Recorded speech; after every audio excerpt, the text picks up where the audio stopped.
Hi, I'm Jane Garibay, State Rep for the 60th District, Windsor and Windsor Locks. Welcome to On the Porch. I'm here today with Representative Joe Gresko from the 121st District. So Joe was born in Stratford, Connecticut, and represents Connecticut's, as I said, 121st District. He has a bachelor's degree in environmental science from Central Connecticut State University. His career experience includes working as a weather forecaster at Western Connecticut State University and then as a radio news reporter at WICC WEBE. He served in the city of Bridgeport administration, managing media relations and public affairs functions. And now we're lucky enough to have him in the state legislature. Hi, Joe. Happy to have you here today. Jane, thank you for the invitation. It's a pleasure to be here. Thank you so much.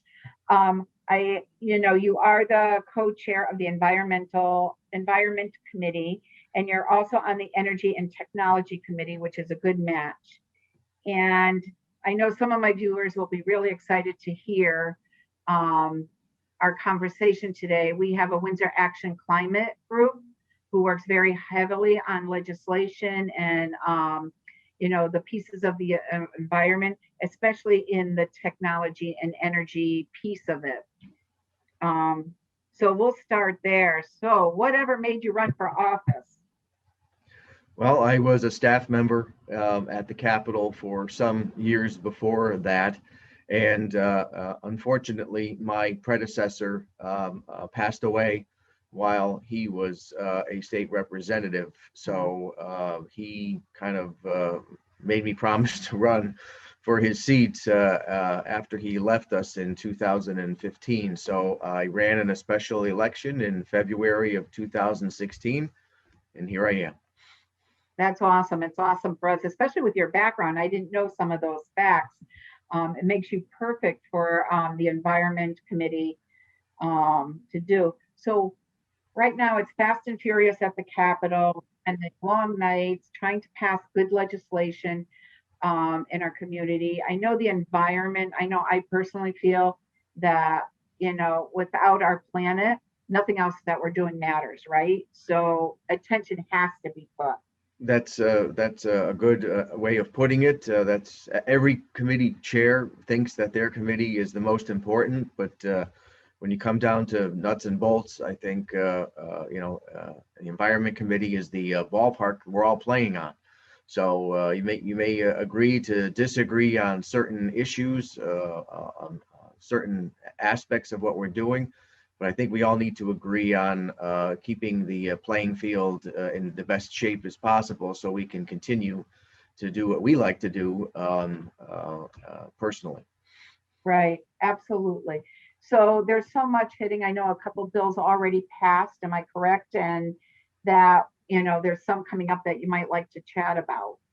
Sure. We passed the Long Island Sound Blue Plan, which is a spatial web model that can be used by anyone, interested people, potential users of Long Island Sound, individuals that may need to approve permits. It has a lot of information about multiple uses, human uses, recreation, environmental uses, environmentally sensitive areas, and it hopefully will result in a smoothing of the process so that stakeholders would know what individual things that those that issue permits are looking for. Hey, and the permit process may go faster. So instead of having to reinvent the wheel at with every permit and locate all this information, and then when the permit's done, you put it aside and then go on to the next thing. This is a tool that is consistently going to be updated that individuals can use to get real time data and hopefully smooth out these processes. But what do you say to someone that says, you know what, I live a couple hours away from Long Island Sound. That doesn't affect me. It's not, Well, I mean, Long Island Sound is arguably our number one resource here in the state of Connecticut, both environmentally, as you said, but also economically. It generates multi-millions of dollars worth of revenue for the state and economic business. So it, as you were saying before, behooves us to keep it in the best shape as possible. Right. Yes, it is. It's true. Everything affects, they're trying to, just in the world in general, especially South America, is reintroduce animals that have become extinct in an area where they once used to live because it all plays off each other and the whole world as a whole. Um, just jumping into a little bit because something that's really important to me and every year in my district, one of the biggest complaints I hear are those NIPS bottles. Hmm. And I had visited because we do have a redemption center in Windsor. They also own one in South Windsor. Um, you know, what the bill is going to hit the floor this year, right? That is the plan. It's going to hit the Senate floor first. Okay. And this is the farthest it's gotten. The modernization idea has gotten in several years.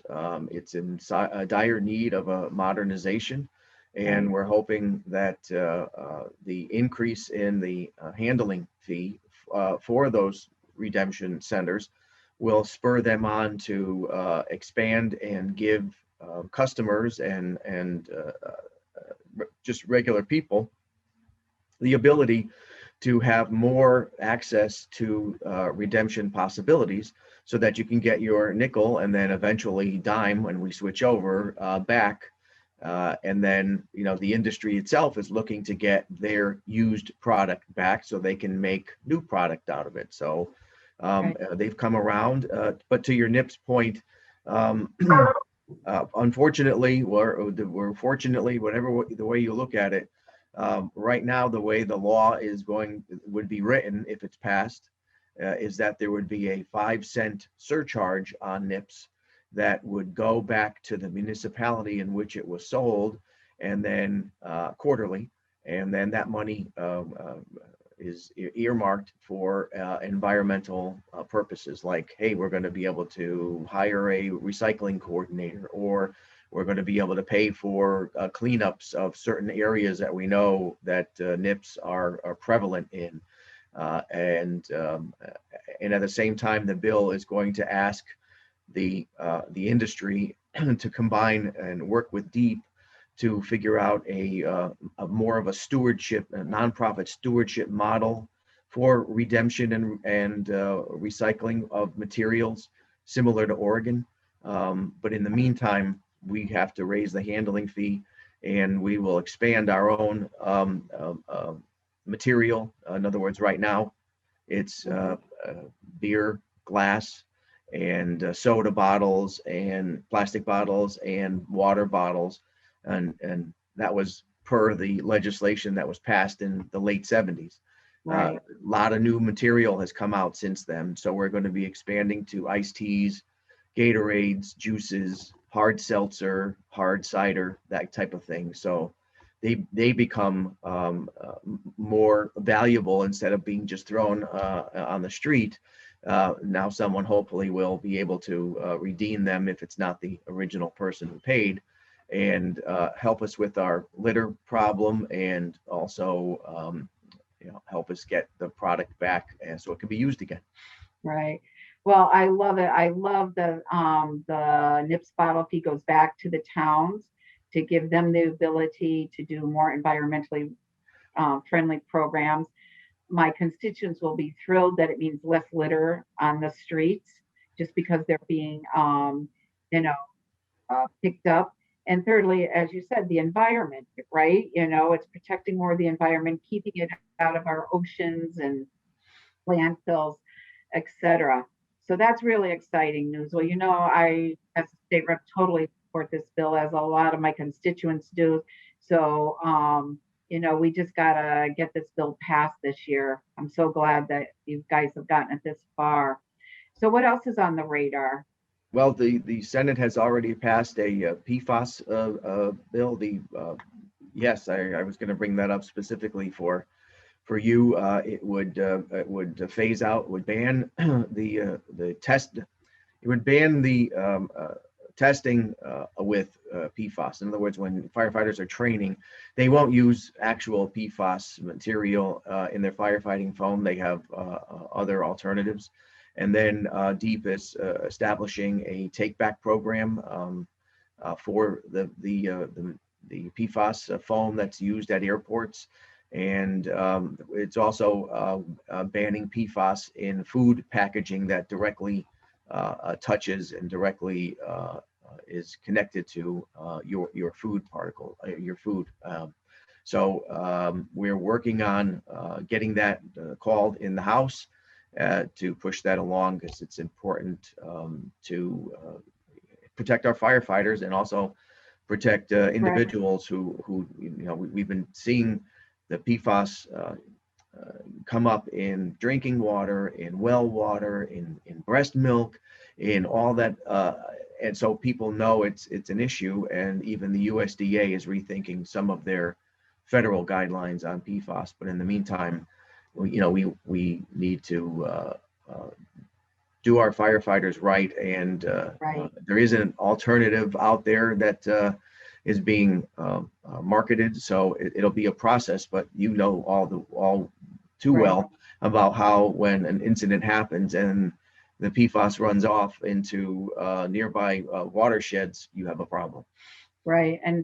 And people also have to realize that if it's a spill in northern Vermont on the Connecticut River, it's going all the way down through all of us. What happened in Windsor went all the way down, and that PFAS is in everything, and it's the forever chemical. It never goes away, ever goes away.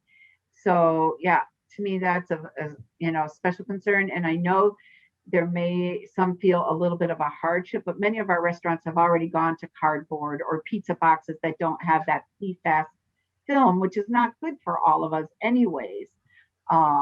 So that has gone to the Senate already? Yes, the bills, there were two separate bills. They were combined and passed in the Senate, and now they are waiting for Or final on the floor? approval on the House floor. That is awesome. I mean, it really is. I was doing a PFAS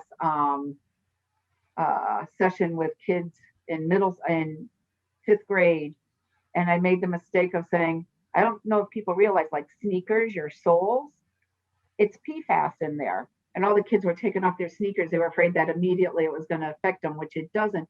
But imagine every child that wears sneakers, which they all have a pair every year as their feet grow.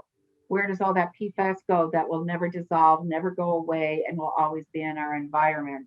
So thank you for working on that bill. I think that's very important for all of us. Is there anything else? Um, I was just gonna check my notes here. I know there's so much going on right now. Yeah, We were up it's till I'm trying to. 12:30 last night. I know. We also passed the new federal statutes for hemp farmers. I know since the federal government back in 2017 removed hemp from the list of class 1 substances, a lot of states have moved forward with allowing hemp farmers the ability to grow. As you know, the CBD oil and the like, and hemp is a very hardy crop that could be used for multi purposes, for clothing, for rope, Right. for everything. So it gives our Connecticut farmers an option of growing something else that will keep them in business. And I think right now we're at somewhere around 500 acres being farmed, and hopefully more will happen now that the state has provided the federal government our plan. The federal government has approved it, but we had to approve it legislatively as well. Right. So yeah, that's all good things. Do you think we'll ever get rid of straws, Joe? Well, that's a bill too, and the way this bill is currently written, it wouldn't be banning them.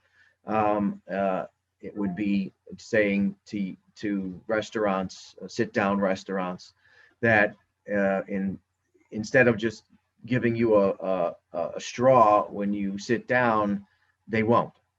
You could ask for one and Right. get one, sure, but it won't be automatic given out, because Once they put that straw on your table and you've touched it, they really shouldn't give it to anyone else. So it's just being wasted right. anyways. I would prefer to have to ask for it. That seems like a good compromise between mandating, and not doing anything. It's kind of in between. I agree on that aspect. I mean, there will be some individuals that will have concerns over individuals with disabilities, but we're not precluding them from getting a plastic straw. This is plastic straws that we're talking about. They can ask, and the restaurant can still give them to them. And I have to say that there's no law now, the way it's currently written, that tells a restaurant that they even have to give you a straw if they don't want. Right. So, I mean, I don't drink from a straw when I'm home. So Yeah, neither do I, but I'll well, take the straw if it's put in front of me without thinking, yes, I'll take it, or used to take it and stick it in there. My niece Jenny, who lives with us and she has Down syndrome, she does much better with a straw. right, So we will ask for her, but we've also bought her the bamboo ones. yes. So, so she can use those. In Vermont now, McDonald's in Vermont use the paper straws now in I all their believe restaurants.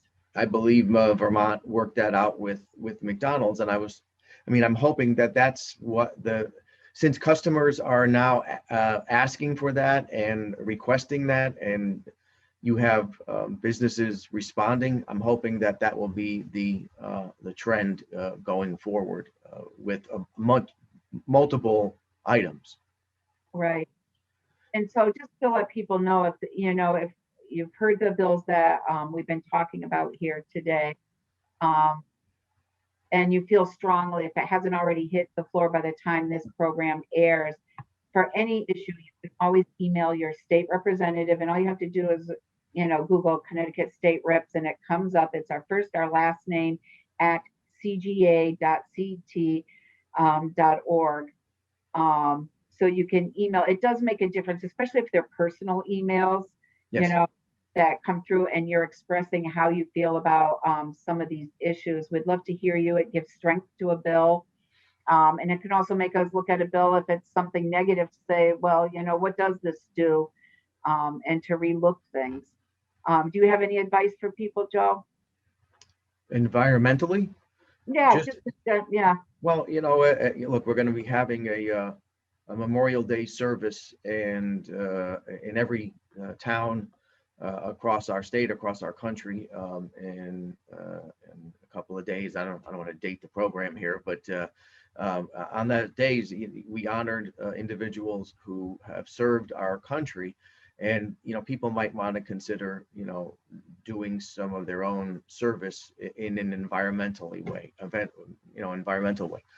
participate in a cleanup, get active in your local environmental group. I mean, not everyone has the time or the bandwidth to do the heavy lifting, but if you're part of something and you can just give a couple of hours at a cleanup, or make a personal change in your everyday life. Hey, I'm not going to use plastic straws anymore. I'm going to use paper. I'm going to start to compost. If there are the local small little composters you can have outside your house.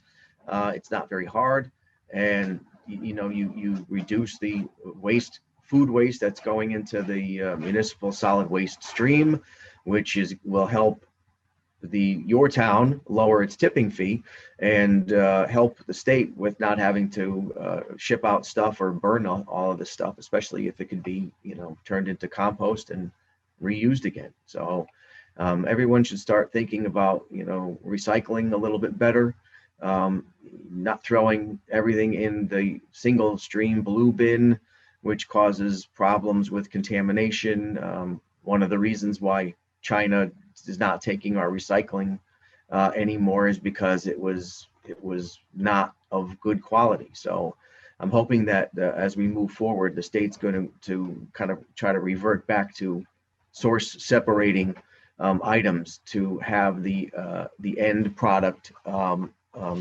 cleaner and be able to be reused again more easily. Right. And trying to use, glass containers. I think education is an important piece, even for myself.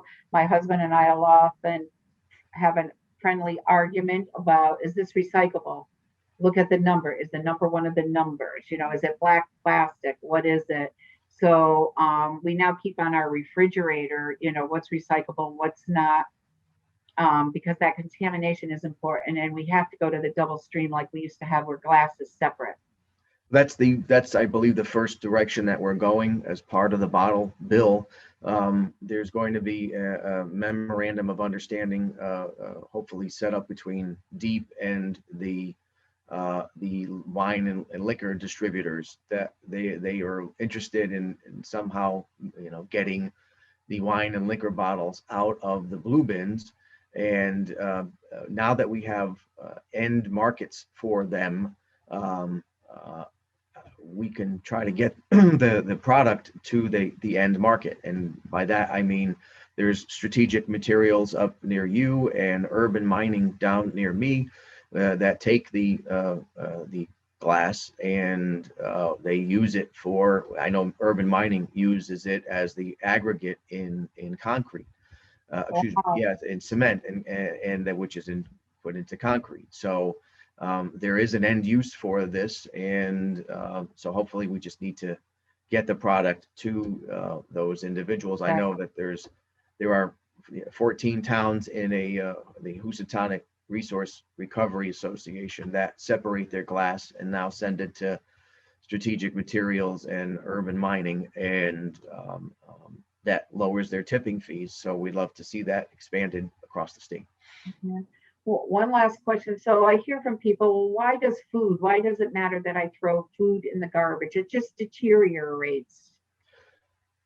Well, that's what I'm saying, is that not only, you discard your food in your regular garbage, and then by the time the date comes for you to put your garbage out, it smells.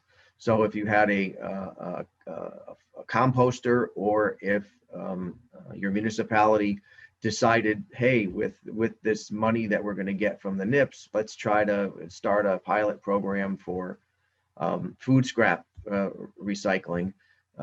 You could do that too. And one of the other bills that we did pass had to do with anaerobic digesters on farms.